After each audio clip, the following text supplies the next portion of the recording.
महिला पर हमला, अब सत्ता संघर्ष में यह नौबत आ गई है कि जो भी रास्ते में आए बीजेपी कार्यकर्ता की, चाहे वो 85 साल की मां क्यों ना हो, उस पर भी हमला होगा, क्योंकि वो खुद अपनी जुबानी पूरी कहानी सुना रही है। बहुत मुश्किल होगा आपको इसको गलत साबित करना। करिए, पूरा देश सुन रहा है आपको। मिस्टर दत्ता। अंजना जी, पहले आपको नमस्कार। मैं आपको इतना कहना चाहता हूं बहुत जिम्मेदारी के साथ कि ये जो घटना है ये पूरा घरेलू झमेला है।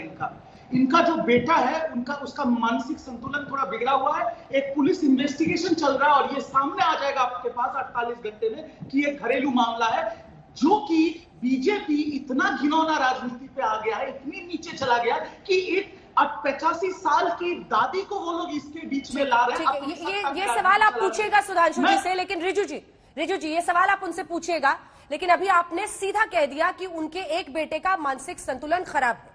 ये महिला तो ठीक है ना, ये क्या बता रही है सुनिए। हमने बांग्ला का ट्रांसलेशन किया है, एक सेकेंड, बांग्ला का ट्रांसलेशन किया, आप पढ़िए, आप उसको प्ले कीजिए, मैं पढ़ के सुनाती हूँ इनको।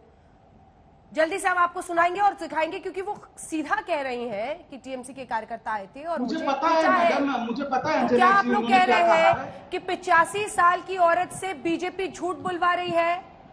आप ये कह रहे हैं? मैं उसी पे आ रहा हूँ। एक 85 साल की औरत जो अपने बिस्तर से उठ नहीं सकती, जो बीमार है, उनके घर पे 3 घुसपैठिया आए। তৃণমূলের লোকেরা কি এসে কি বলেছে? ওরা আমাকে মেরেছে। साल की दादी बोल रही है कि वो तृणमूल के लोग हैं। क्या वो लोग झंडे लेके आए थे या मुंह में तृणमूल का स्लोगन दे रहे थे? उनका जो बेटा एकदम नीच लेवल का बीजेपी का कार्यकर्ता है, वो अपनी मां का इस्तेमाल कर रहा है अपने राजनीति की, सत्ते की राजनीति करने के लिए। आप मेरे को ये जवाब दीजिए, दर्शकों को पूछिए। एक 85 साल की औरत जो बिस्तर पे है, जो बीमार है, उनको 4:30 बजे 3 लोग मुखौटा पहन के आके उनके अत्याचार करते हैं और वो उनको पता चल जाता है। सुधांशु जी जवाब दीजिए, दिखाइए सुधांशु पे लिखा हुआ है टीएमसी। सुधांशु जी जवाब दीजिए। देखिए, बहुत दुख की बात है कि जिस समय 85 वर्ष की एक वयोवृद्ध महिला स्वयं अपने मुंह से बात बोल रही है, उसके बाद भी तृणमूल कांग्रेस की प्रतिक्रिया अत्यंत संवेदनहीन दिखाई पड़ रही है।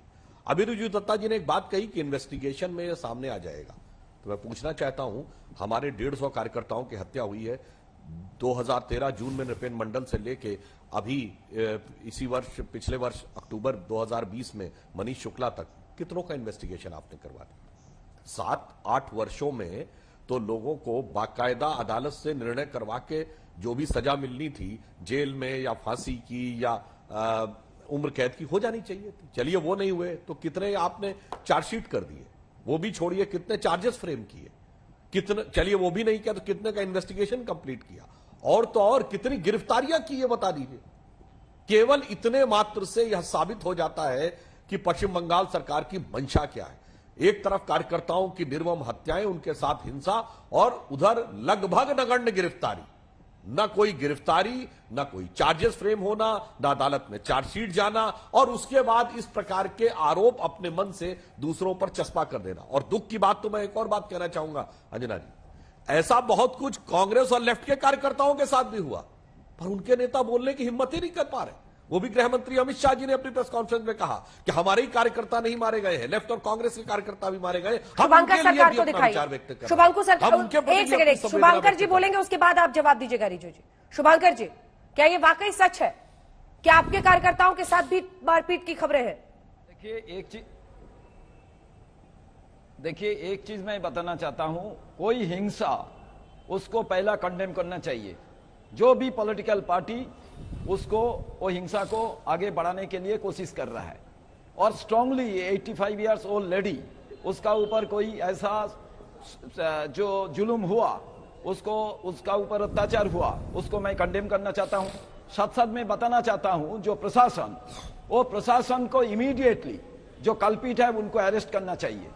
आज मैं बताना चाहता हूं, टीएमसी, उनका जो सरकार, वो स्टेट में जो लॉ एंड ऑर्डर सिचुएशन है वो तो हर रोज डिटोरिएट कर रहे हैं। साथ साथ में मैं बताना चाहता हूं, ये भाजपा, ये दोनों मिलके, बीजेपी एंड टीएमसी मिलके, बंगाल का जो पीस एंड ट्रैंक्विलिटी था उसको भी बर्बाद करना चाहता है। चुनाव आए सामने कैसे जनता का सेंटीमेंट लेने के लिए उन्होंने नैरेटिव को पूरा चेंज कर रहा है। जब एलपीजी का दाम हर रोज बढ़ रहा है, जब पेट्रोल डीजल का बढ़ रहा है, जब जनता परेशान है, उसका बीच में लॉ एंड ऑर्डर सिचुएशन को बोथ द पार्टी, उनको जो लीडरशिप है वो लीडरशिप, आज भाजपा का लीडरशिप, सेंट्रल फोर्स उनको पीछे एक क्रिमिनल, उसका पीछे 10 सेंट्रल फोर्स घूम रहा है, टीएमसी का छोटा नेता, उनका पीछे राज्य पुलिस घूम रहा है। तो आम जनता जो है वो परेशान है, वो चाहता है भाजपा नहीं आना चाहिए राज्य में और ममता को जाना चाहिए। इसका स्थिति में जो प्रशासन और इलेक्शन कमीशन उनको इंडिपेंडेंटली वो हमारा ये राज्य में जनता को प्राण को रक्षा करना चाहिए।